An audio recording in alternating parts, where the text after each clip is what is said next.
Welcome to the Ernie Chambers Show.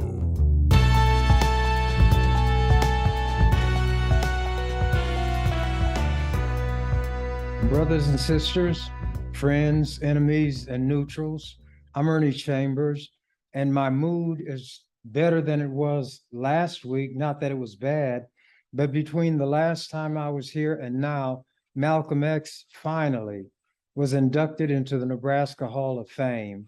So rather than do a lot of ad-libbing, I brought some items that I intend to read because I want to cover some ground relative to facts about Malcolm and things associated with him. I'm going to try not to digress or go off course.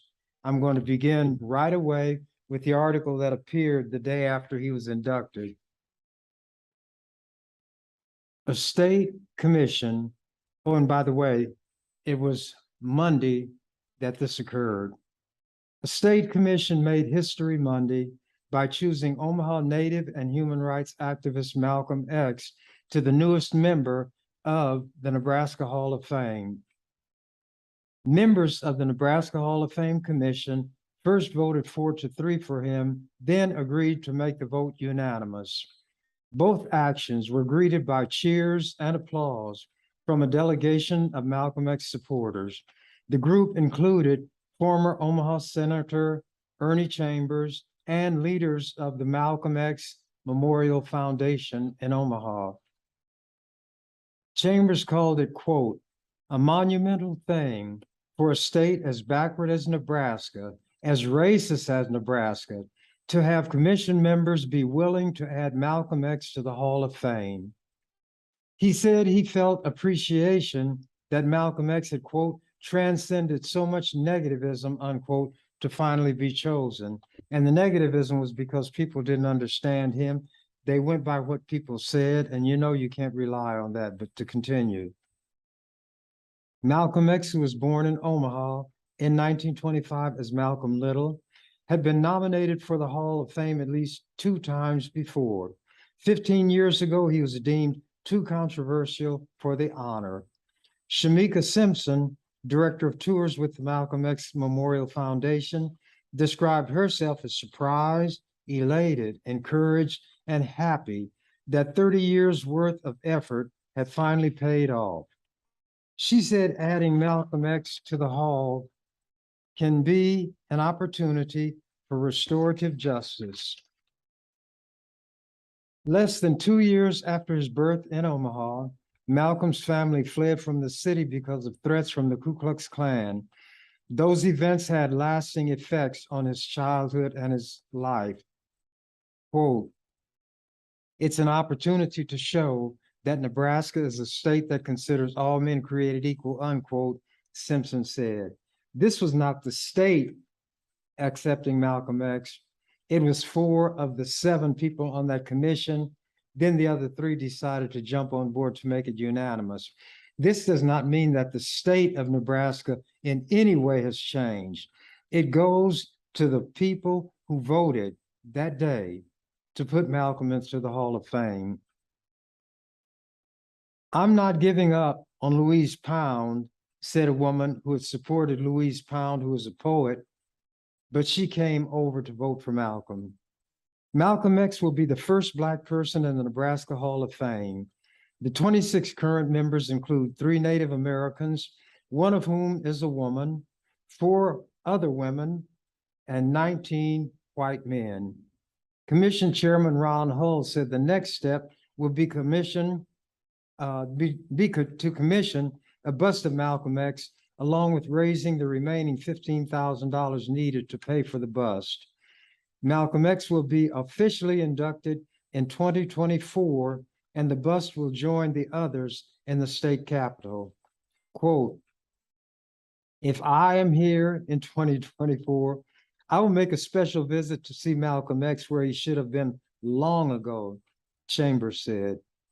Under state law, to be included in the Hall of Fame, people must have been born in Nebraska, gained prominence while living in Nebraska, or have lived in the state and their residence in the state be an important influence on their lives and contributions, and it should have contributed to their greatness.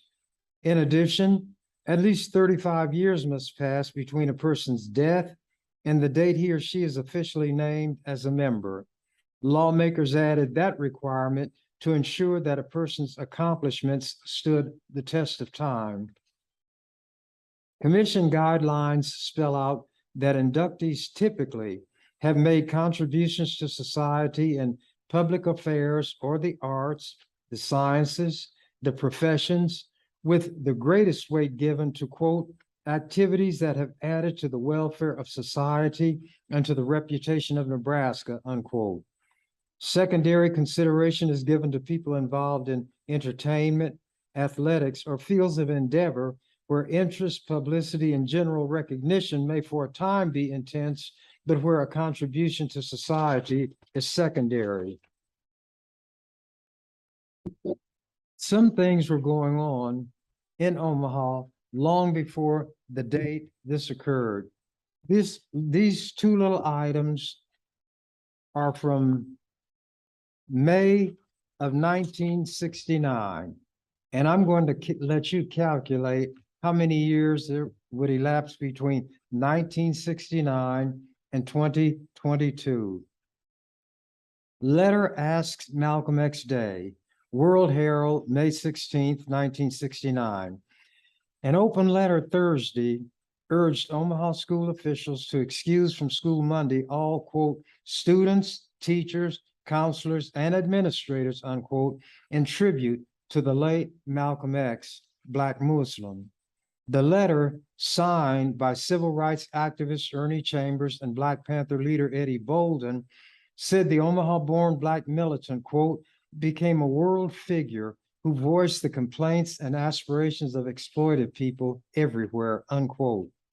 Bolden previously called on Negro students to skip school May 19th in honor of Malcolm X's birthday, but the open letter, which by the way I wrote, called on all races to stay out for a day for unification, thought, and dedication. Here is the letter. And it was written May 14th, 5 days before Malcolm X's birthday, which would be May 19th. We are asking all students to remain out of school on this day to honor the memory of one of the greatest men produced in America. He was born in Omaha. Through sheer power of intellect and personality, he became a world figure who voiced the complaints and aspirations of exploited people everywhere. Malcolm X was recognized and honored by diplomats, statesmen, and heads of government in Asia, Africa, and Europe. How many other people from Nebraska in any capacity has a record like that? And Malcolm, they often talk about a caterpillar turning into a butterfly. Well, Malcolm turned from a lizard into a kingly lion. He has become much better known and understood through his autobiography, which details his rise from the depths of ignorance and degradation to the position of international fame and respect. He achieved all of these things before being shot down by hired assassins. And I'll have some information about that before I'm through. Malcolm's book is used in Black studies and sociology courses in schools throughout America. Due to the clarification and elaboration of his beliefs contained in his book, in other words, him speaking for himself instead of being spoken about by others and interpreted by others, as a result of his book, he has become a patron saint to young people, teachers, and others interested in making society more humane and a better place for everyone. Malcolm X has been recognized for his thought and example of uncompromising manhood by theologians of all creeds, writers, philosophers, educators, psychiatrists, psychologists, politicians, and others. Many school systems excuse students on his birthday to honor him. We propose to recognize him also. May 19th is the day for unification, thought, and dedication. It is not designed to fragment or alienate. There must come a beginning to understanding. We suggest and recommend, therefore, that school officials excuse from school all students, regardless of race, creed, or color, who desire to be excused. This extends to teachers, counselors, and administrators. I don't know how many youngsters stayed out because of this letter, but there were quite a few, and some teachers who missed school that day. Just as Jews have their holidays, we as Black people must honor our own heroes. Since slaveholders and traders in human flesh, like George Washington and Thomas Jefferson, can be officially honored in total disregard of our feelings, we have a perfect and justifiable right and duty to honor the memory of the man who did so much to erase from us the scars and degradation left by that slavery upheld by the likes of George Washington and Thomas Jefferson. This, in brief, is why we are asking students of all races to remain out of school May 19th, 1969, and it's signed by Ernie Chambers and Eddie Bolden, May 14th, 1969. This article was dated May 19th, 1969. Park dubbed Malcolm X by Panthers. The leader of Omaha's Black Panthers said Sunday, he is renaming Kuntz Park Malcolm X Memorial Park in honor of the late Omaha-born Black nationalist, and that remained the name for decades. Then other generations of people came along, and I guess they were uncomfortable, but they went back to calling it Kuntz Park, and they don't even know who Kuntz was. Continuing the article, Eddie Bolden's comment drew the loudest applause from about 320 persons attending Malcolm X rally at Kuntz Park. The event was held about 13 blocks from 32nd and Pinckney Streets, where Malcolm X's followers say he was born. No, it's, excuse me. It's where he, in fact, was born. Speakers at the rally called on students to skip school today for a, quote, Black holiday, unquote, on Malcolm X's 44th birthday. Bolden urged students and adults who leave their jobs to attend a picnic starting at 1 p.m. at Kuntz Park. Eddie Bolden had said when he mentioned it, Malcolm X Park. And this shows how many years ago this was. Ernest W. Chambers.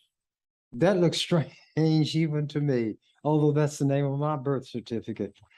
Ernest W. Chambers, civil rights activist, lashed the Omaha school system for its treatment of Negro students. And I didn't say Negro, I said Black. In those days, they were reluctant to print that word.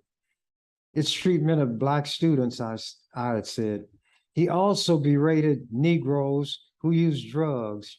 He said whites are giving Negroes drugs to destroy them. Passed out were copies of the 23 demands made of the school system by Bantu, the student affiliate of the Black Panthers. And there were some of these students handing out their pamphlets at Tech High, and they were arrested. That was not anything that violated the law. So what I did the next day was took some of the same pamphlets downtown, waited outside. I did things out in the open, and I would do it alone because it's what I believe and what my conscience demanded of me.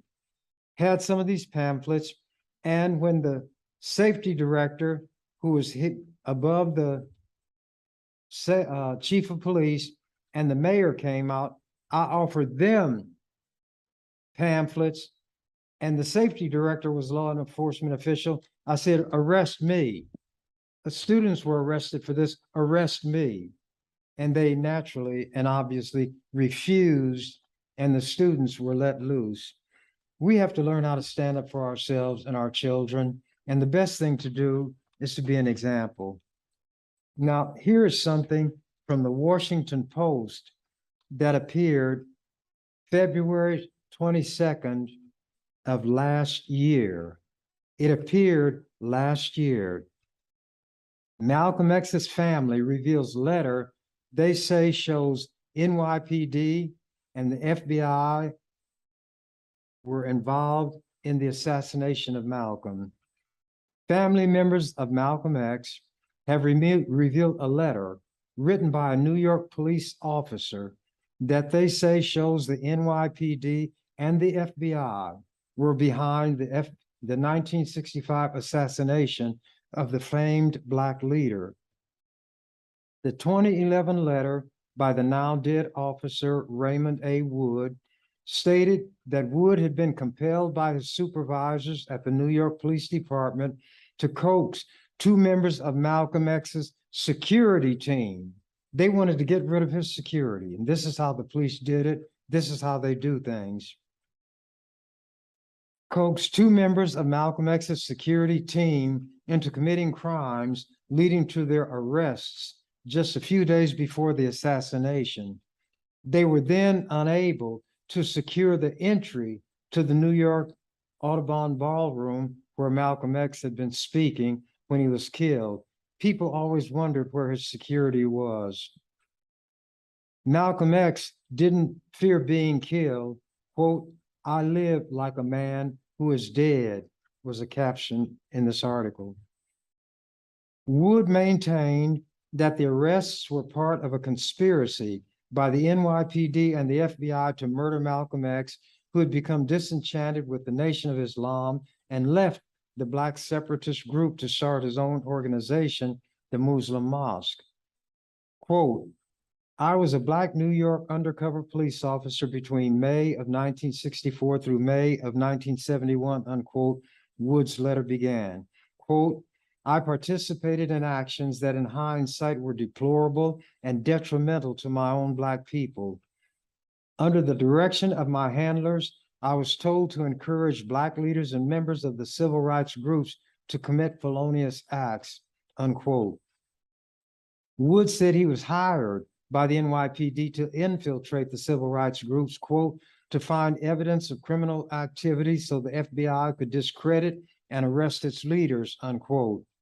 Wood said that he threatened to resign, but that his supervisor said if he did, they would charge him with false crimes. His supervisors, Wood said, concocted an alleged plot to bomb the Statue of Liberty and implicated the members of Malcolm X's security detail, and it led to their arrests. All of the security, now you see, was arrested, and how and why. On the day of the assassination, Wood said, his supervisors ordered him to be at the Audubon Ballroom, where he was identified by witnesses while leaving the scene. Khalil Islam, also known as Thomas Johnson, quote, "was later arrested and wrongfully convicted to protect my cover and the secrets of the FBI and NYPD," Woods wrote. The letter was presented at a news conference Saturday in New York by Malcolm X's three daughters and civil rights attorney Ben Crump. Remember, this article that I'm reading from appeared in February of last year. A cousin of Wood, Reggie Wood, joined him in revealing the letter's contents at the Malcolm X and Dr. Betty Shabazz Memorial and Educational Center on the site where the Audubon Ballroom once stood. Raymond Wood, the cousin of the writer who had written the letter, shortly after being diagnosed, Raymond Wood wrote the letter. Shortly after being diagnosed with stomach cancer, had stipulated to his cousin that he did not want his involvement to be made public until after his death. His cancer went into remission in 2012, and he did not die until November 24th, 2020. That's why the letter was so late in coming out. Sunday marked the 56th anniversary of the assassination. At her daily briefing Monday, White House Press Secretary Jen Psaki was asked about the revelation in the letter. Quote, "I have not seen the letter," she said. "If you want to provide it to us, I'm happy to have the right person look into it after the briefing." This was in 2021. Therefore, Biden was in office at the time, and it was Biden's press secretary who was speaking. Reggie Wood speaks at the news conference alongside Malcolm X's daughters Saturday in New York. That was the subcaption. What happened after a boxer, a revolutionary, a singer, and a football star met in 1960s hotel room? Those were some of the people who met to talk to Muhammad Ali about his connection to Malcolm X and the Muslims. Early last year, we're up to now, the present again. Early last year, Manhattan District Attorney Cyrus Vance announced that his office would review the convictions of the two Nation of Islam members who were held responsible in Malcolm X's killing. One of the men who confessed to the killing, Mujahid Abdul Halim, aka Talmadge Hayer or Thomas Hagen, has maintained since his 1966 trial that the other two Nation members, Islam and Muhammad Aziz, aka Norman Butler, were innocent. Now, this man had confessed to being one of the shooters, and he exonerated the other two. But the police wanted those others held. Halim served 45 years in prison before he was paroled in 2010. Islam, paroled in 1987, died in 2009. Aziz, 83, was paroled in 1985. The Innocence Project, along with attorney David B. Shaney's, are fighting to clear Islam's and Aziz's names.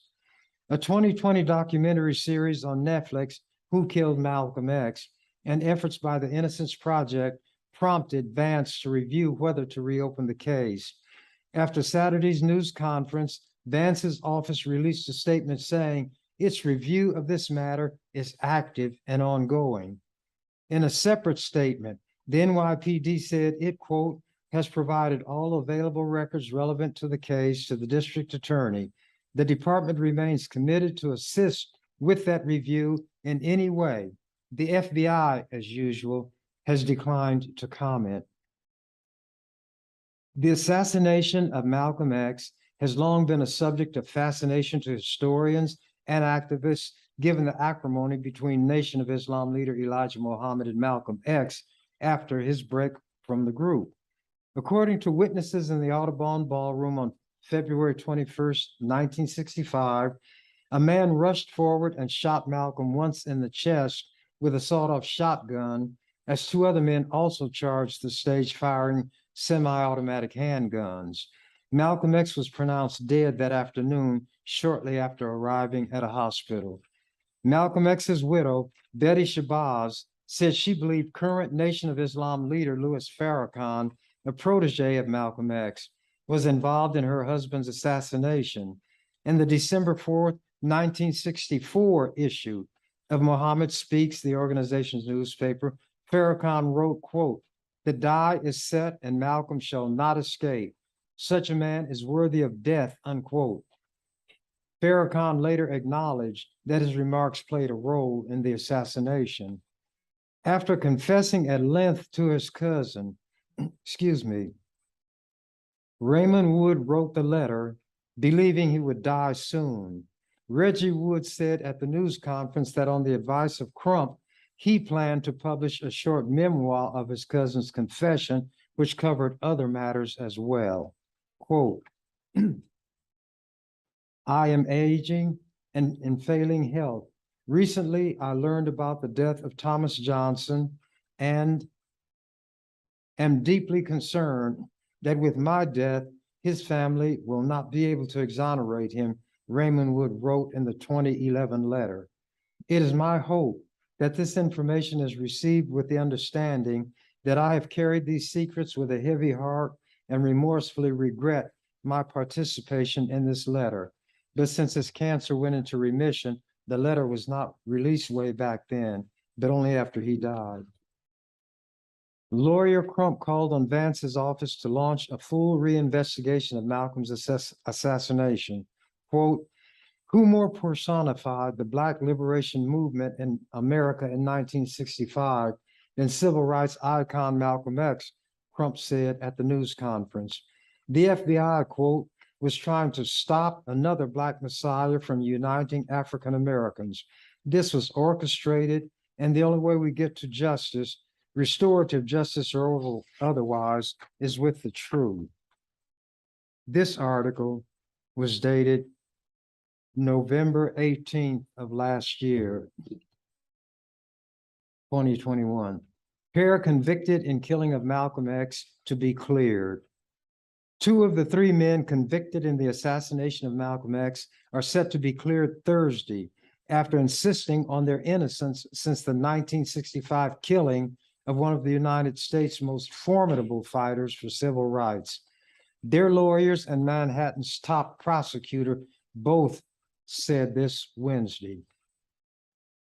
A nearly 2-year-long reinvestigation found that authorities withheld evidence favorable to the defense in the trial of Muhammad Aziz, now 83, and the late Khalil Islam, said their attorneys, the Innocence Project and civil rights lawyer David Shaney's. Quote, the assassination of Malcolm X was a historical event that demanded a scrupulous investigation and prosecution, but instead produced one of the most blatant miscarriages of justice that I have ever seen, unquote, Innocence Project co-founder Barry Scheck said in a statement. That was just last year in November. District Attorney Cyrus Vance Jr. later tweeted that his office would join the men's attorneys in asking the judge Thursday to toss out the convictions.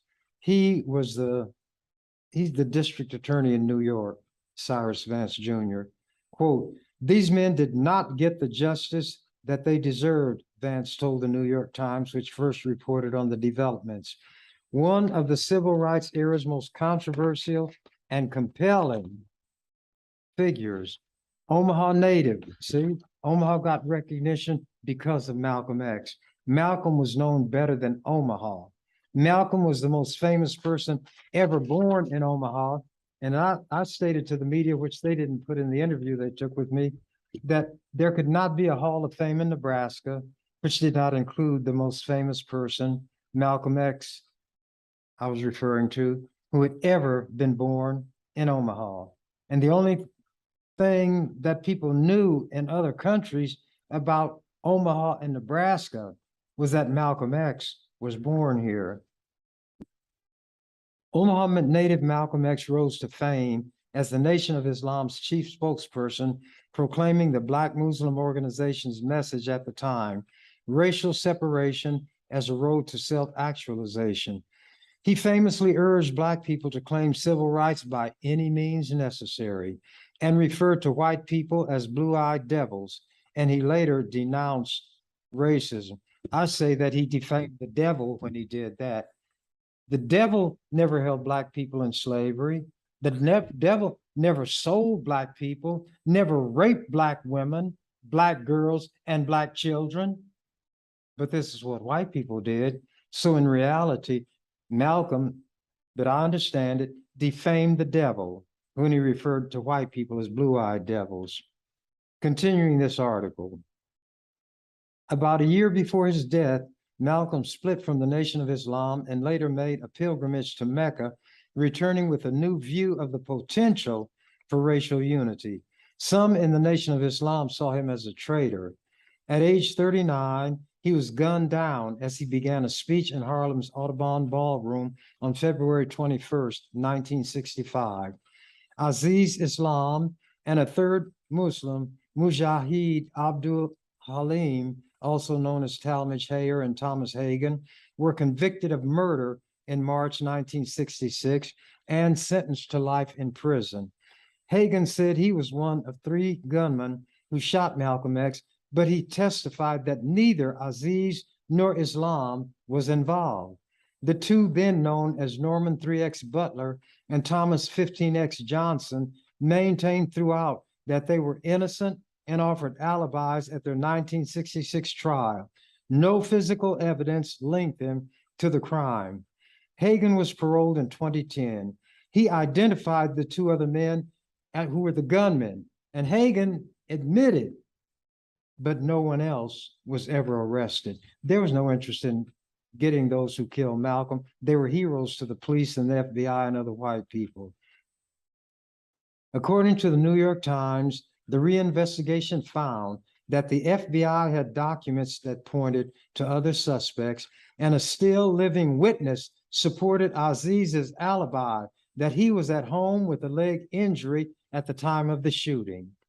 Also, the review found that prosecutors knew about but did not disclose that undercover officers were in the ballroom when the gunfire erupted, and police knew that someone had called the Daily News of New York earlier that day saying that Malcolm X would be killed. Aziz was released in 1985. Islam was released 2 years later and died in 2009. Both continued to press to clear their names.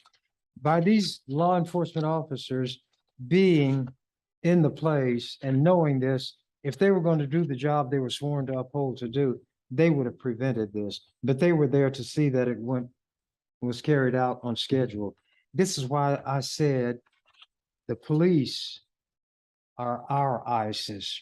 We as Black people have nothing to fear from ISIS, but look what the police have done to us down through the centuries. This article is dated November 21st of last year. Decades of Doubt, a timeline in the Malcolm X investigation. 2 men are cleared in the death of the civil rights icon. The Associated Press, Dateline, New York. More than a century after the assassination of Omaha-born Malcolm X, 2 of the men convicted of killing him were exonerated after decades of doubt about who was responsible for the civil rights icon's murder.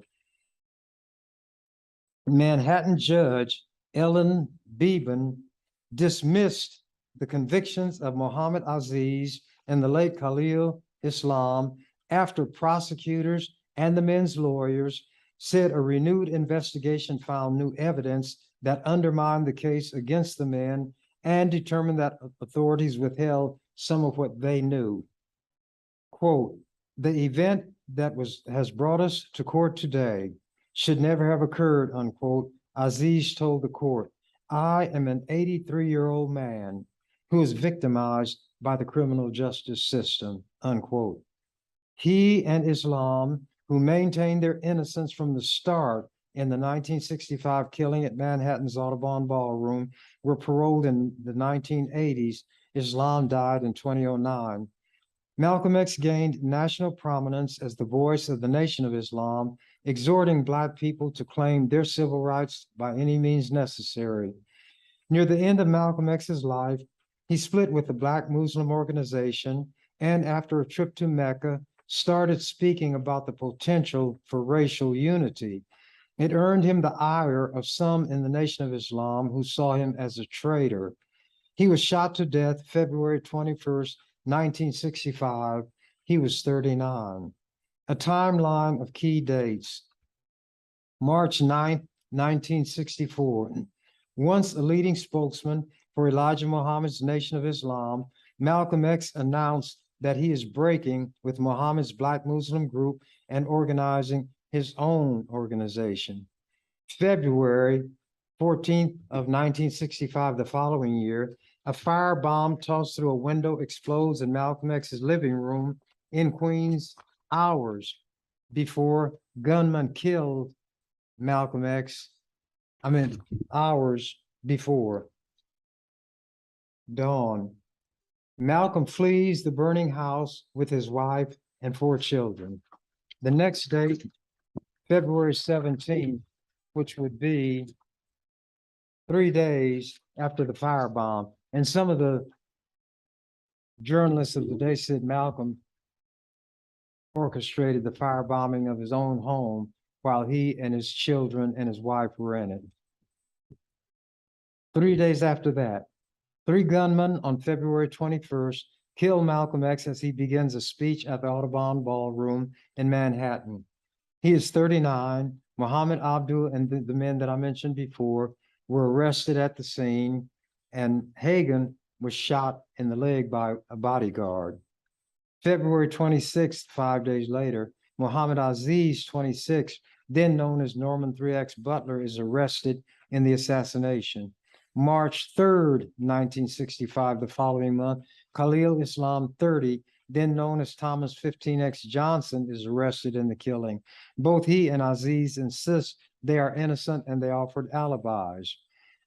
February 28th of the following year, Halim admits during the trial that he took part in the killing, but insists that his 2 co-defendants were not involved. March, following month, Halim, Islam, and Aziz are convicted of murder. April, the following month, all 3 defendants are sentenced to life in prison. December 6th of 1977, 11 years later, Halim files an affidavit stating that his 2 co-defendants are innocent, naming 4 other co-conspirators. June of 1985, Aziz is released on parole. 1987, 2 years later, Islam is released on parole. November of 1992, 7 years later, Halim's request for early release from a New York prison is turned down. March of 1998, which was 6 years later, Aziz is appointed to help run the Harlem Mosque where Malcolm X once preached. August of 2009, Khalil Islam dies 22 years after his release from prison. March 2010, the state of New York grants Halim's parole on his 17th try. April of 2010, Halim is freed. 1 day later, historian Manning Marable publishes Malcolm X, A Life of Reinvention, a biography that concludes Aziz, and Islam are innocent, and brings new attention to claims that some of the actual killers were still at large. It wins a Pulitzer Prize. February 2020, Netflix begins streaming episodes of Who Killed Malcolm X. The 6-part documentary examines the assassination and evidence that members of Halim's Nation of Islam Mosque in Newark, New Jersey, were behind the killing. The Manhattan District Attorney's Office says it will consider reopening the investigation. Excuse me. November of 2021, Manhattan District Attorney Cyrus Vance Jr.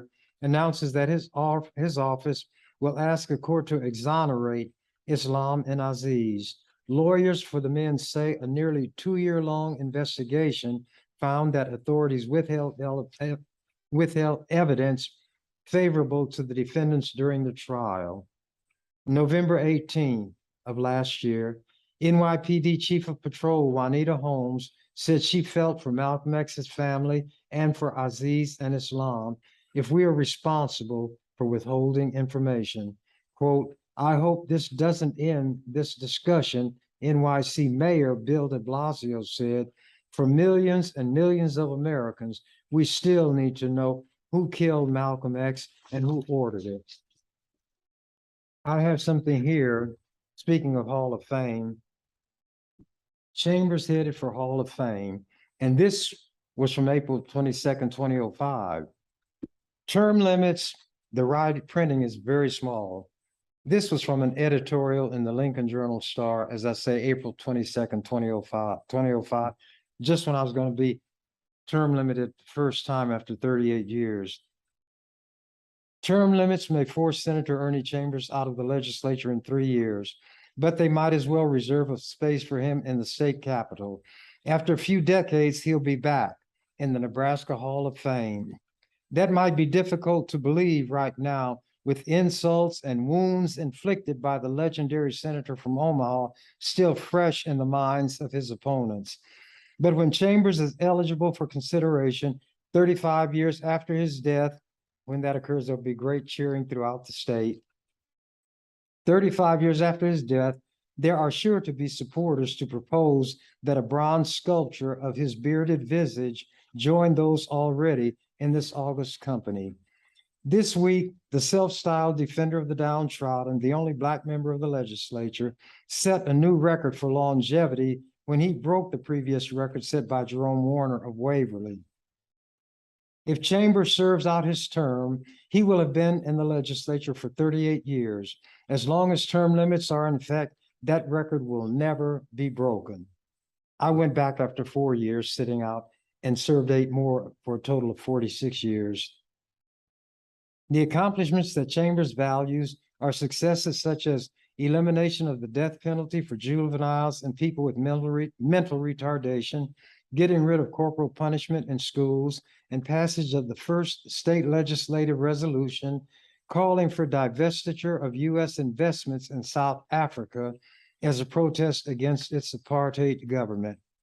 During his decades in office, Chambers served only one brief stint as a committee chairman. But few state senators have wielded as much clout with an memorable rhetoric and an incomparable mastery of rules. Chambers flouts attempts to curb his power. Quote, Senator Chambers seldom plays a losing hand, unquote, said lobbyist Walt Radcliffe. Quote, most members now do regard him as the dean of the legislature and look to him for advice, unquote, said Senator Diana Shimmick of Lincoln. His influence extends far outside the legislative chamber. When he heard about the antics of a rogue judge in Omaha, Chambers conducted his own investigation, filed a judicial ethics complaint. The judge, who was accused of assaulting another judge, signing court papers with names like Adolf Hitler and Snow White, setting bond amounts like a gazillion pingos, and lighting firecrackers in another judge's office, eventually was removed from office by the Nebraska Supreme Court pursuant to my complaint. American idealism teaches that in this land of democratic opportunity, everyone has a chance to seize the reins of authority, and I add this, even over the opposition of all the white people who claim to be in favor of fair play to everybody. Senator Ernie Chambers, still treading the corridors of power after more than 3 decades, provides living proof in his individualistic, iconoclastic way that the dream is not illusion. That's a considerable accomplishment that even his enemies should recognize. And speaking of a bust, a Lincoln artist, sculptor, did this, not for the Hall of Fame. And when he created a statue, an actual bust, and this was told to me by a lawyer who bid on it, it was the highest bid was given by the wife of a white guy who owns a trucking company. Naturally, she's white too. He stopped bidding because the price was too high, but he did hire that artist, that sculptor, to produce one of these busts for him. Now, I, the subject of it, have never seen it, but isn't that the way life goes? As said the canary, when informed that the door of the cage was ajar, I'm out of here. Thank you for watching the Ernie Chambers Show. If you'd like to make suggestions, email us at ewcfacts@gmail.com. That's ewcfacts@gmail.com. This has been an EWC Communication production.